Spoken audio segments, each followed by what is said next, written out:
जय श्री राधा वृंदावन चंद्र भगवान की जय, राधा कुंज बिहारी भगवान की जय, गौर निताई भगवान की जय, जगन्नाथ बलदेव सुभद्रा सुदर्शन भगवान की जय, श्रील प्रभुपाद की जय, गुरु महाराज की जय, अनंत कोटि वैष्णव वृंद की जय। तो आप सब माता जी सेवा करते हैं, ठीक है ना, राजभोग सेवा, संध्या भोग सेवा इत्यादि करते हैं। तो मुझे बताइए आप लोग कि जब आप सेवा करने जाते हैं, तो आप एक समय पर जाते हैं कि कभी भी जाते हैं? समय निश्चित है आपका? कितना बजे राजभोग में पहुंचना चाहिए? 9 बजे पहुंचना चाहिए। ओके, तो राजभोग का जो प्लेट जाता है भगवान के पास बन के, वो उसका टाइम फिक्स है? कितना बजे प्लेट लेने पुजारी आते हैं या आप लोग प्लेट पहुंचाते हैं भगवान का ऊपर? कितना बजे? तो 11:30 के बदले कभी 12, कभी 11:15 ऐसा होता है क्या? नहीं होता है। 11:30 मतलब 11:30। भगवान की जो आरती होती है, भोग लगता है, उसका समय फिक्स है? एकदम फिक्स ना? बदलता है क्या? नहीं बदलता है। तो क्लास में आने का समय बदलना चाहिए? तो क्लास में आने का समय अगर हमने कहा 4 बजे क्लास शुरू होगा, तो आपको कितना बजे पहुंचना चाहिए? 4 के थोड़ा पहले, मगर बाद में नहीं। तो ये नियम सीख लिया आपने। कहीं भी कोई भी प्रोग्राम हो तो वो समय पे ही पहुंचना चाहिए। ट्रेन खुलती है तो समय पे खुलती है कि नहीं, बताइए? हमारे देश में कभी कभी लेट होती है, पर वैसे पहुंचना तो समय पे ही होता है, क्योंकि समय पे खुलने का उसको पूरा अधिकार है और वो खुल सकती है समय पर। तो आपको समय के तो पहले पहुंचना होता है, रेलवे स्टेशन, बस स्टैंड, है ना? सच बात। तो इसीलिए कभी भी कहीं भी कोई भी प्रोग्राम हो, यात्रा हो, जो समय दिया गया वो समय के 5 मिनट पहले, 10 मिनट पहले आपको वहां पहुंचना चाहिए। ये समझ में आ गई बात सबको? सबको? ओके, तो आज की बात करेंगे पक्का ना? ओके, अब मुझे ये बताइए कि राजभोग सेवा जो आप करने जाते हैं, तो उसमें आपको कितने नियमों का पालन करना पड़ता है? हाथ उठाएंगे और बताएंगे कितने नियम उसमें। नियम है ना, राजभोग के कितने नियम है? बोलिए, आप लोग बहुत दिनों से कर रहे हैं। राजभोग के कितने नियम हैं? क्या क्या नियम पालन करना पड़ता है उसके अंदर? बोलिए। नहा धो के जाना पड़ता है, साफ सुथरा नहा के और बिना खाए, राइट? खा के नहीं जा सकते हैं। नहाने के बाद कुछ नहीं खाना है, पानी भी नहीं पीना है, ये नियम हो गया। प्रवेश करने के बाद क्या नियम है? दंडवत करना है और आचमन करना है और स्कार्फ लगाना है, बाल को पूरे तरह से कवर करना है, ठीक है? और जब आप कुकिंग शुरू करते हैं तो क्या क्या नियम है? हाथ उठाइए और बोलिए। हाँ, नहीं, शुरू कर दिया, अभी आपको कुकिंग शुरू करनी है, सेवा करनी है, सेवा शुरू हो गई। सेवा शुरू हो गई तो अभी कितने नियम हैं उसमें? सेवा करने के कितने नियम हैं? पता नहीं कैसे आप कर रहे हैं ना, आपको तो पता है, आपको पता है ना, आप तो कर रहे हैं ना रोज। और जब आप पहली बार गए थे सेवा करने के लिए, कोई भी माता जी जब पहली बार गई थी तो कोई सीनियर उनको समझाए थे, सबको समझाए थे ना? अभी भी जो जूनियर है उनको कोई ना कोई समझा रहा है। तो क्या क्या समझाया था वो तो आपको हमेशा जीवन भर याद रहेगा कि जब हम पहली बार गए तो हमको माता जी ने ये बताया, वो बताया। याद है कि नहीं याद है? मुझे भी याद है, सबको याद रहता है। पहला बार क्या बताया? आप अपना एक्सपीरियंस बताइए। गंगा माधुरी, आपको क्या चीज समझाया लोगों ने, सीनियर ने क्या समझाया?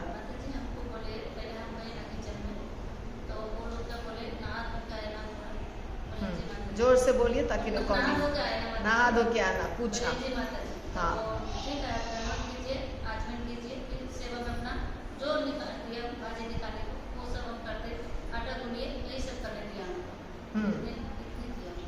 अच्छा, और बताइए कोई माता जी, जितना इन्होंने बोला इसके सिवाय और कुछ पॉइंट याद है आपको? और हम लोग पहले जब इधर आए थे ना तो जो यहाँ के जो पहले थे वो बोले वो जितना मंदिर में कहा जाता है उतना ही बनेगा सब्जी, वहाँ जो बनाती है इधर इतनी ज़्यादा बनता है और 4 आइटम बनता है, जितना ही लगता है उतना ही खाना ज़्यादा बनता है। जितना थाली में बनाना चाहिए उतना ही बनाना है, जितना बता दिया, जैसे 3 कटोरी तो 3 ही कटोरी बनाना है, 4 कटोरी तो 4 ही कटोरी बनाना है, ये एक नियम हो गया। ठीक है। एक बहुत बड़ा इम्पोर्टेंट नियम है कि आपके जो हाथ होते हैं दोनों, वो कहीं बॉडी को स्पर्श नहीं करना है। हमारा जो बॉडी है ना, सब जगह गंदगी है ना हमारे शरीर में, नहा के गए तो भी हम अगर भगवान की कुकिंग कर रहे हैं तो हमारा बॉडी अभी कहीं टच नहीं होना चाहिए, सिर्फ हाथ धो के और जो कुकिंग का सामान है, सब्जी, चावल, आटा, जो कर रहे हैं उसको टच होना है। ऐसा नहीं कि अपना साड़ी पकड़ रहे हैं, हाथ पकड़ रहे हैं, कान, मुंह, नाक, कहीं उंगली नहीं देना है, क्योंकि ये सारी चीज़ें हमारे शरीर का अपवित्र स्थान है और उससे सब कुछ अपवित्र हो जाएगा। इसीलिए हमारा हाथ कहीं भी कुकिंग के समय नहीं जाना चाहिए। और ये नियम घर पे भी हमको पालन करना है, ऐसा नहीं कि सिर्फ मंदिर में करना है, घर पे भी ये नियम करना है। तो ये एक नियम हो गया कि हमारा हाथ हमारे शरीर के किसी भी हिस्से को स्पर्श नहीं करना चाहिए कुकिंग के दौरान। ठीक है। और जो नियम बताया कृष्ण प्रेमिका ने कि हमें जो सीनियर ने बताया है, थाली में या कढ़ाई में जितना भोग बनाने के लिए बताया है उतना ही भोग बनाना है, ज़्यादा भी नहीं और कम भी नहीं। ठीक है। गंगा माधुरी ने क्या बताया कि पहले हमें बोलते हैं नहा के तो आए हैं ना, तो नहा के आना है। अशुद्ध अवस्था जो होता है लेडीज का, उसमें आना है नहीं आना है। कब आना है, कितने दिनों के बाद बोलते हैं आपको आने के लिए सीनियर?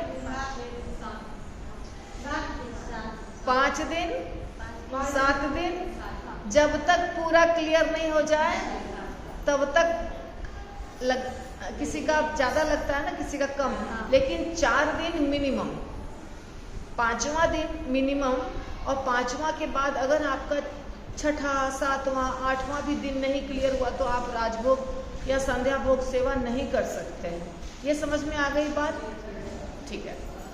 और जो आप कपड़े पहन के आते हैं या स्कार्फ लगाते हैं वो एकदम फ्रेश धुले हुए होने चाहिए। एक चीज़ हमने आपको समझाया है, बहुत पहले प्रैक्टिकल करके बताया था, पर शायद आप लोग नहीं समझे, उसको मुझे वापस वीडियो बनाना है क्योंकि तब हमने YouTube पे नहीं डाला था, अब हम YouTube पे डालेंगे।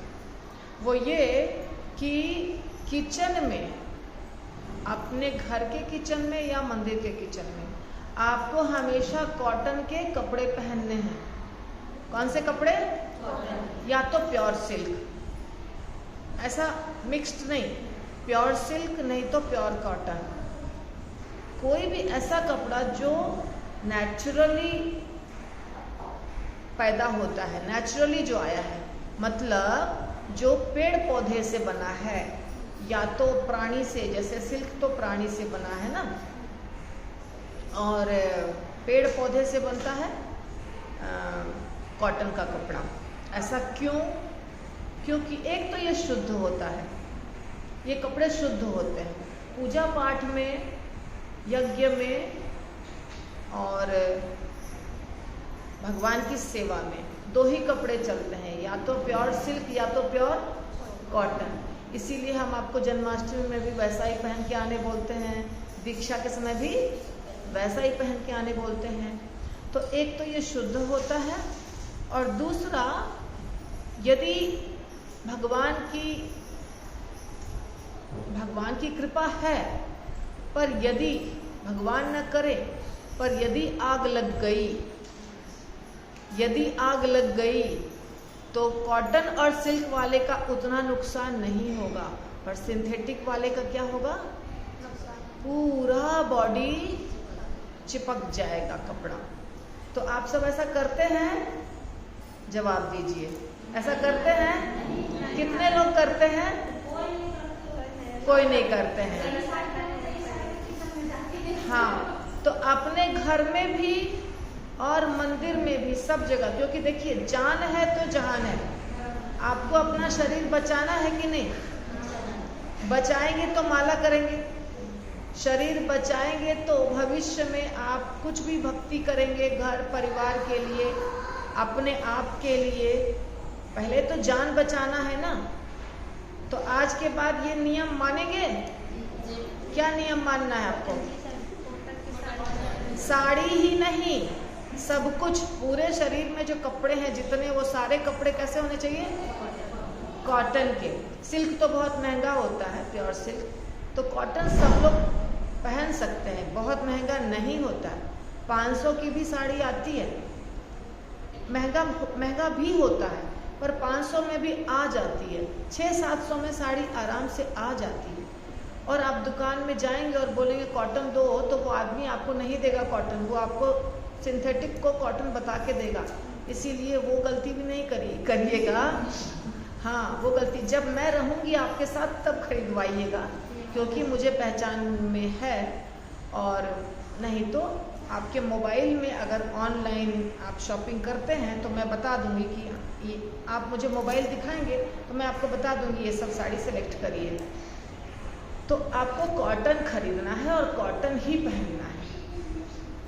बाकी समय में आप जाइए कुछ भी पहनिए, पर किचन में, पूजा में, सेवा में कॉटन या प्योर सिल्क। क्लियर हो गया? ये आपको अपने सुरक्षा के लिए करना ही है।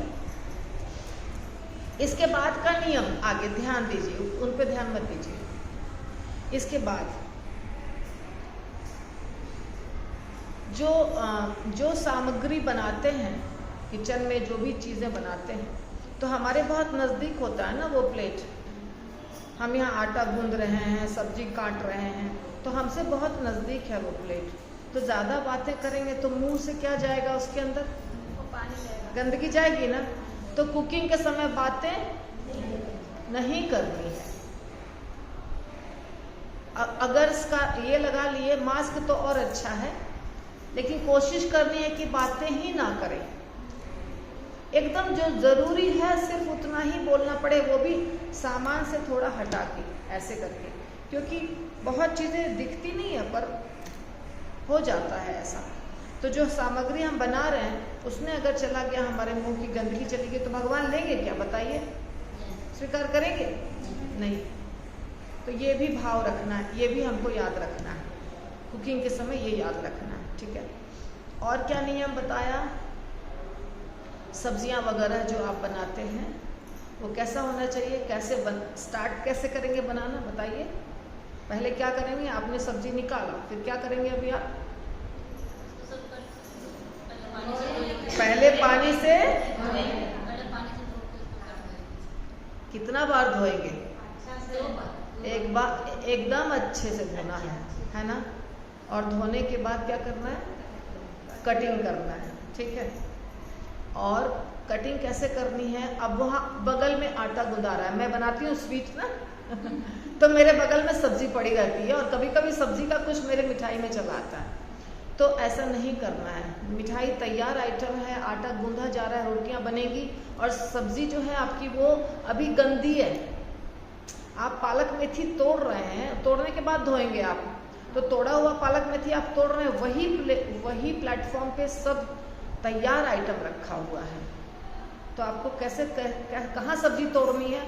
कोने में जाके, ताकि वो सब्जी की कोई गंदगी इस सामान में नहीं घुसे। ये ध्यान रखना है आपको। इसके बाद जब आप कुछ भी बनाते हैं, खीर बनाते हैं, कोई भी चीज़ बनाते हैं, तो प्यार से बनाना है। कैसे बनाना है? आपको ध्यान में रखना है कृष्ण को, है ना। जैसे अभिषेक करते हैं आप, अभिषेक में भगवान को खीर भोग लगाते हैं, ठीक है ना। अभिषेक के पहले एक कटोरी खीर भगवान को भोग लगाया जाता है। अगर आप बहुत गरीब हैं और आपके पास नहीं है दूध खरीदने का पैसा, तो आप पानी में दूध मिला के या कैसे भी बना सकते हैं। मगर यदि दिक्कत नहीं है तो आपको खीर वैसे तो नहीं बनाना चाहिए। कैसे बनाना चाहिए? केवल दूध में, उसमें पानी थोड़ा भी नहीं मिलाना है। 1 लीटर दूध में कितना चावल डालना है? और चावल पका के डालना है क्या? नहीं। तो चावल कुकर में पका के उसमें दूध, चीनी और ड्राई फ्रूट्स डाल के बनाते हैं कुछ लोग। हमें खा के पता चल जाता है कि ये वैसे बना है। तो वो करना है आपको? नहीं। क्या करना है? कैसे बनाना है बोलिए? पहले दूध लेना है, दूध को उबालना है, उसके बाद चावल को धो के, और क्या रेशियो होना चाहिए? 1 लीटर दूध में 50 ग्राम चावल, और 1 लीटर दूध से 1 कटोरी खीर बनेगी भगवान के लिए। ये अभिषेक के बारे में बता रही हूँ। मंदिर में जो रूल है वो आप फॉलो करिए। मंदिर में आपको जो जितना चावल, जितना दूध बताया गया उतना फॉलो करिए।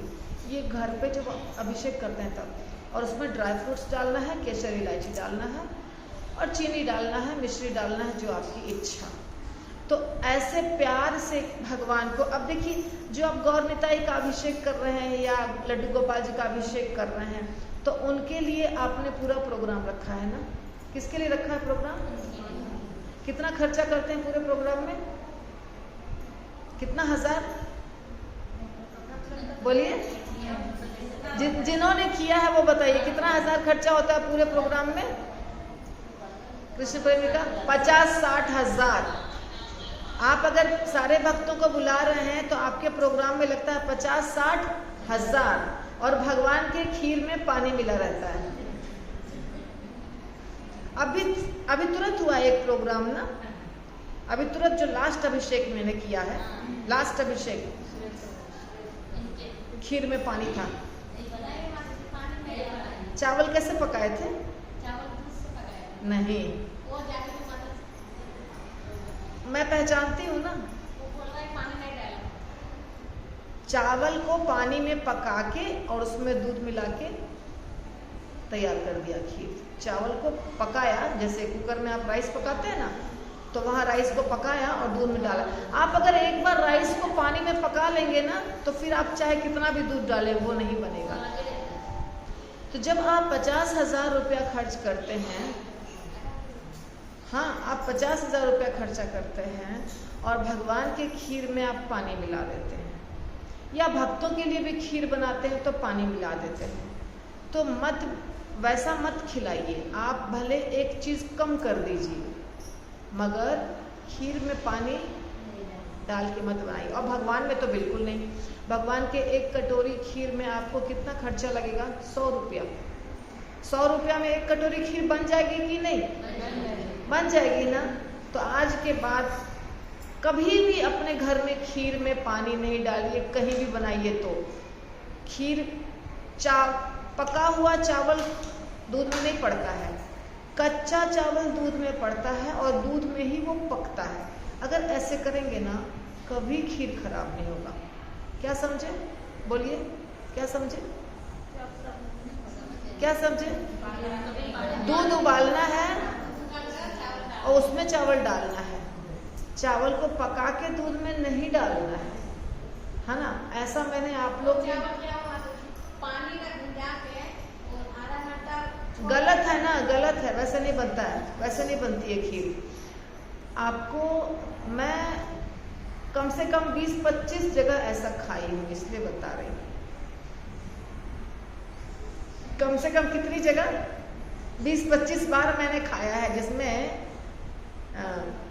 अभिषेक का राइस और उसमें ये हाल है। ऐसा नहीं होना है, याद रखिए आप लोग, ठीक है? मंदिर में कैसे बनाना है आपको, जो नियम बताया है वैसे, उसमें आपको अपना दिमाग नहीं लगाना है।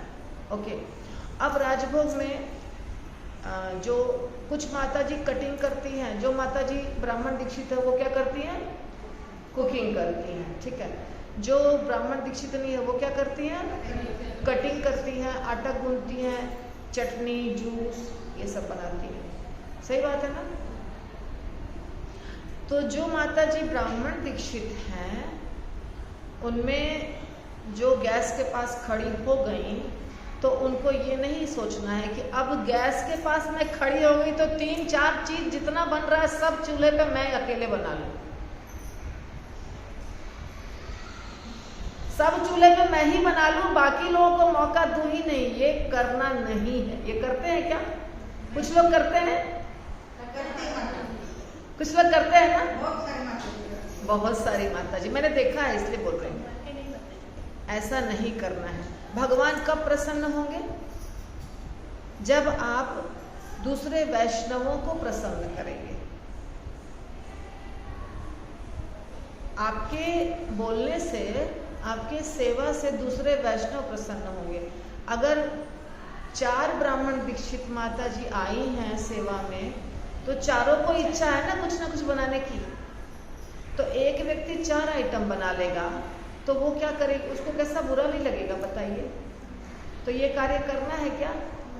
क्या करना है बोलिए? सबको मौका देना है, सबको मौका देना है करने का। इसीलिए अगर 8 चीजें हैं कुकिंग करने की और 4 माता जी है, तो सब माता जी 2-2 बनाएंगी, है ना?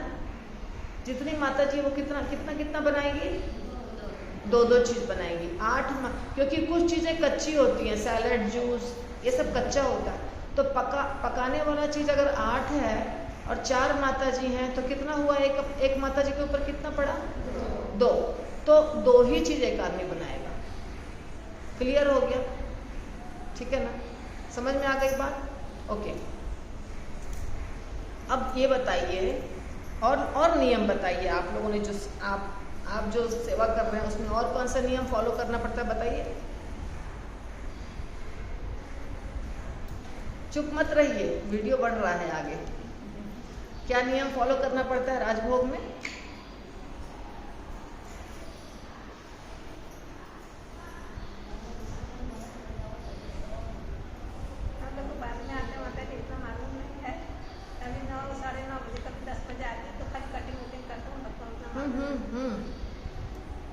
जिनको मालूम है वो बोलेंगे, और कुछ नहीं मालूम है। जैसे आप घर में नहीं, अभी वहां की बात नहीं हो रही। अभी कौन सी बात हो रही है? राजभोग की। अभी राजभोग की बात हो रही, ठीक है? घी है, ड्राई फ्रूट्स है, चीजें हैं, जो भी वो कैसे यूज करना है? संभाल के, जैसे घर में करते हैं। कोई चीज बर्बाद होना चाहिए? और जो हमने गंदा किया उसको कौन साफ करेगा? हम खुद ही करेंगे। ऐसा नहीं कि हम गिरा के चल दिए और जो दूसरी माता जी हैं उनकी सेवा है, नहीं, वो हमारी सेवा है।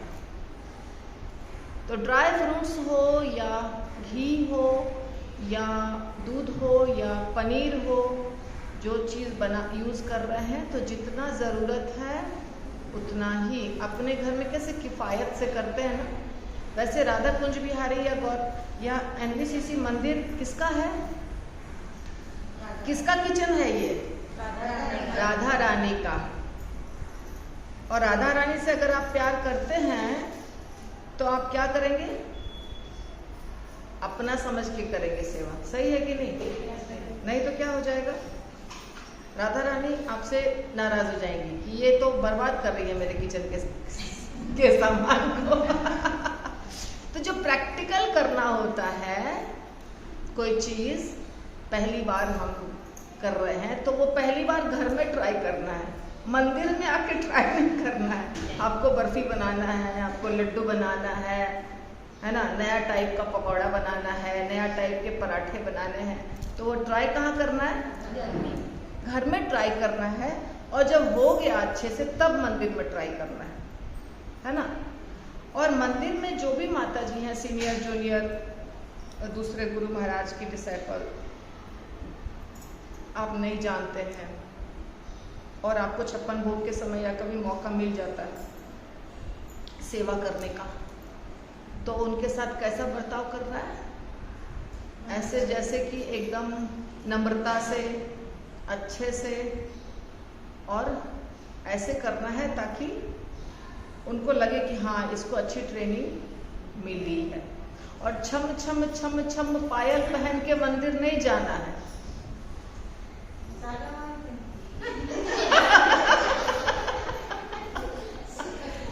क्योंकि मंदिर में ब्रह्मचारी रहते हैं, है ना, या गृहस्थ भी, प्रभु जी लोग भी रहते हैं। तो मंदिर में क्या अभी हो गई ना, वो सब शादी के तुरंत बाद छम छम छम छम होता है। अभी नहीं, अभी पायल पहनिए मगर नॉर्मल, ज्यादा घुंघरू नहीं। अभी किसका बज रहा है इतना घुंघरू?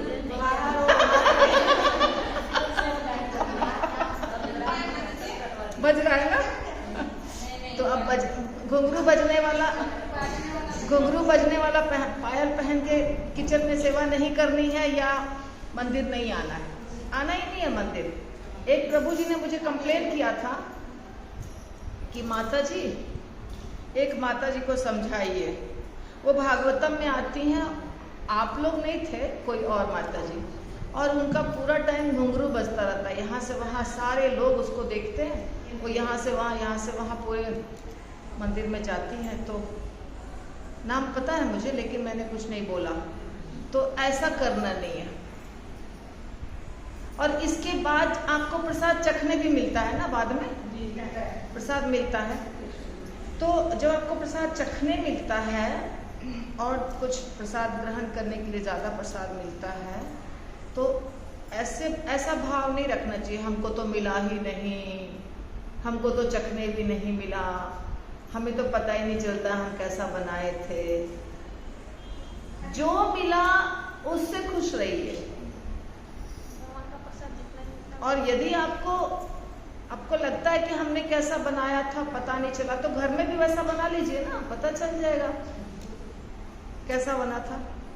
अच्छा, कोई प्रश्न है? कुछ छूटा मेरे से? आप लोग तो ज्यादा नहीं बोले, मैंने ही बोला ज्यादा। हाँ, कीर्तिदा माता जी। हम घर में तो बनाते तो ऐसा टेस्ट नहीं आता, बिगड़ जाता, मेरे हाथ से खासकर बिगड़ता है। और ऐसा 2-3 बार मैंने बताई ऐसा कि जो सब्जी अपन बोलते हैं जैसे परवल वगैरह है, खराब हो गया, पहले बना लो तो खराब होते ना। मंदिर में ऐसी बहुत सी सब्जी रहती है जो जल्दी खराब होती है, सूरन, अरबी, और अभी कल मैंने क्या कच्चा केला की सब्जी बनाई थी, ये रख कर भी सीख जाता है। तो मैं जिस दिन आती हूँ बोलती हूँ कि बाबा ये सब्जी अपन बना लेंगे आज, क्योंकि कल ये नहीं बनी थी, क्योंकि मोस्टली हफ्ते भर में आती हूँ तो मुझे मालूम पड़ता कल क्या बना, परसों क्या बना। और फिर कभी कभी ब्रह्मचारी के टेबल चढ़ के जाते हैं कि माता जी सब्जी बना लो, पर सामने वाला विश्वास नहीं करता मेरे पर, इसलिए मैं छोड़ दी बोलना। अच्छा, माता जी का ये कहना है कि जो सब्जियां, अब जैसे कच्ची सब्जियां जो है उसमें से जो सब्जी पहले की है अब खराब हो जाएगी, नहीं बनेगा, तो पहले उसको बना लेना चाहिए, ताज़ा वाले को बाद में। जो माता जी बाद में आएंगी, बाद में जो सेवा करेंगी वो बनाएगी। तो जो चीज़ वेस्ट होने वाला है उसको पहले ख़त्म करना चाहिए। अच्छा है, ये पॉइंट अच्छा है, हमें ये बात का ध्यान रखना है कि जो चीज़ दिख रहा है कि बर्बाद होगा, मैंने भी देखा है कई बार फ्रिज में बना हुआ खोया पड़ा है, बनी हुई चाशनी पड़ी है, ड्राई फ्रूट्स कूटा हुआ पड़ा है, ऐसा मैंने भी देखा है, फ्रिज में रखा रहता है कई बार। तो हमें वो चीज़ यूज़ कर लेना है कि हाँ चलो अब ये वेस्ट हो जाएगा तो हम नया क्यों करेंगे तैयार, उसको ही हम यूज़ कर लेंगे। यही पॉइंट बताया माता जी ने, तो अच्छा पॉइंट है। और किसी का कुछ पॉइंट है जो रह गया है? कोई पॉइंट? अच्छा, एक और चीज़ मैंने सुना कि जो प्रसादम प्रभु जी रख के जाते हैं, एक डब्बे में रख के जाते हैं ना, तो वो किसके लिए होता है जो रख के जाते हैं? वो सुबह का प्रसादम होता है ना, वो जो सेवा करते हैं उनके लिए, किचन में कर रहे ना, फिर हर सेवा उनके लिए रहता है। हर सेवा के लिए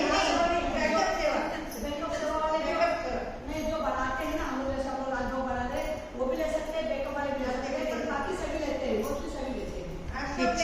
किचन में जो सेवा कर रहे हैं उन्हीं के लिए है ना, और तो किसी के लिए नहीं है। ओके, तो मान लीजिए उसमें जितना भी चीज़ है, मैंने देखा है क्योंकि कई बार मैं भी ले जाती हूँ, तो मैं देखा है मैंने कि अच्छा रहता है, अमाउंट चारों डब्बे में भरा भरा रहता है। तो उसमें और फिर आपको ताज़ा वाले में से भी मिलेगा, टेस्टी मिलता है।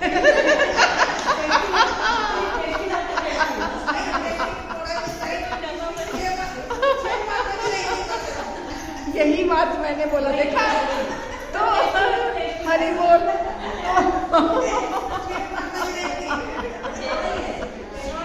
देखिए आपको थोड़ा भी मिलता है ना, अच्छा हाँ बस शांत शांत शांत।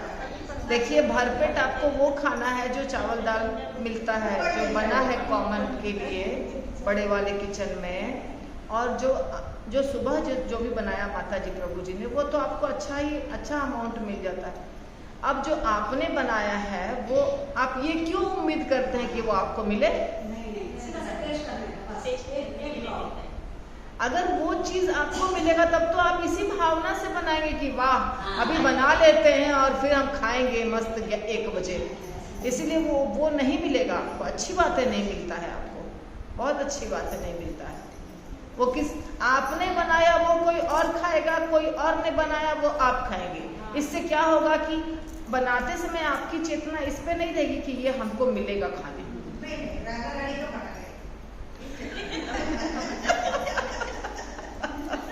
ठीक है, ओके, तो हो गया। हरि बोल। श्रील प्रभुपाद की जय, राधा रानी की जय।